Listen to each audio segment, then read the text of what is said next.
Alpasan natin dito sa isa. So, malalaki na siya yung mga nahuli natin sa lambat. Oh. Kaya hindi natin ito pwedeng lutuin. Kaya swak na swak tong alpasan dito sa ilog na to. Ito na tayo sa ating spot. At sa bandang baba, nakahuli tayo ng mga maliliit na karpa. Ito yung kabilang ilog. Dito natin naalpasan to.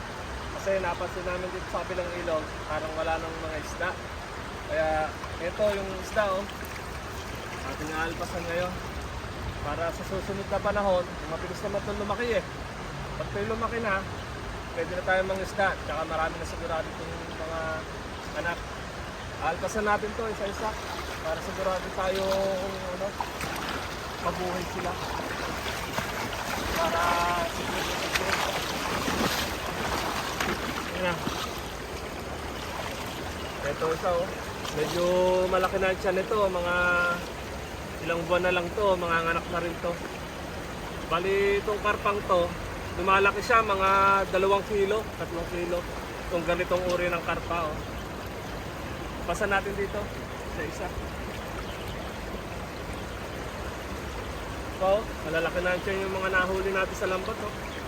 Kaya hindi natin ito pwedeng lutuin. Kaya swak na swak tong alpasan dito sa ilog na to. Yan oh. Ito, malaki-laki na to, mga idol. Ito, mga 2 weeks na lang, mga anak na to. May itlog na to, laki na siya, no? Kita nyo nga, alpasan na natin. Para sa susunod na panahon, marami tayong mahuli rito sa ilog na to. Ito.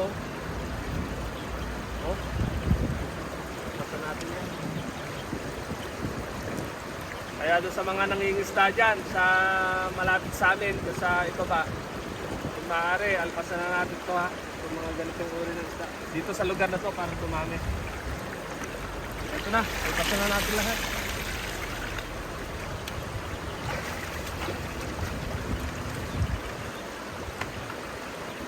Yun, layo kayo't magpakarami. Mga karpa.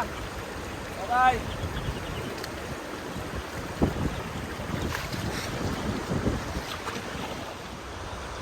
Yun guys ha.